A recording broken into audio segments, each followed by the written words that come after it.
And Janeane Garofalo saying Tea Party protesters are racist rednecks, and she wasn't trying to be funny. Our very own Fox News correspondent Griff Jenkins ran into her by chance on Saturday and asked her to clarify her statement, and this is what she had to say. I'm not talking about this anymore. I stand by my words. I do not apologize. Everybody at a Tea Party are racist. Yes, everybody I saw at that Tea Party are racist. Amazing. It is amazing, isn't it? It's amazing. How dare I?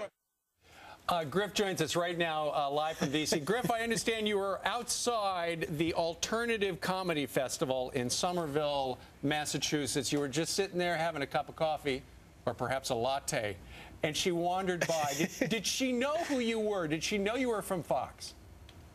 No, she didn't watch enough Fox, guys. She did not know who I was, but I was waiting to go see her performance, which I'll tell you about later. A bit boring, a bit bitter, really. But I'm having a latte waiting for her, and here she walks up to an outdoor patio in front of Starbucks, and so I pulled out my handy cam and said, let's clarify something. You just blatantly, called everybody that was at a Tea Party, about 500,000, I'd say, racist. That's, are you serious? Here, look, I called her. It's a very fair question because she went unchallenged on another network. I said, look, what do you think about what you said? Take a look at this longer version. What do you think of calling just honest protesters racist? Because they're not just honest protesters. They were indeed motivated a lot by racism. You saw some of those signs, did you not? And if they are upset about fiscal imprudence, where were they for the last 8 years? But you don't know they're racist. I have a good sign. What about that one sign that said, what you're talking about, Willis? What do you think about that sign? I didn't say that. I'm just asking you. Right. What do you say to the people that say, all right, you owe those people an apology? I don't. So they're going to have to wait a long time. So I'd say I don't.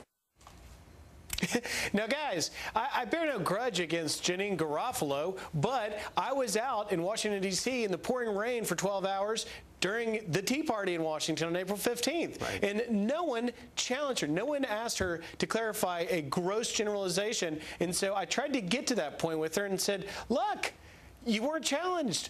Take a look at this. What about to the people that say that NBC should not let, your comments go unchallenged? How do they go unchallenged? They're being challenged all the time. And why, I would say, why do they not challenge anything that Fox says? Why do they not challenge anything Glenn Beck says? Why are you choosing me in particular? What's your issue with me in particular? Oh, one knows the issue is Beck still there? I don't think he knew she likes his program. Right. And what you were talking about was the fact that she was on one of those those night shows on MSNBC, and she said, all those people are a number of them are redneck racists. And the host, the guy with the glasses, just nodded. You're right. Mm-hmm. Yep. Mm-hmm. That's exactly right. I mean, she said something even harsher. She said, this isn't about taxes. This isn't about anything but, quote, hating a black man in the White House. And the host said, oh, okay, yeah, sure. Next question, and moves on. At the comedy performance, by the way, she opened the show by saying, quote, if there's any teabaggers here, welcome. And as always, white power. Now, there were no protesters there, and the show went undisrupted, which was perhaps unfortunate because it was a little dry and a little boring.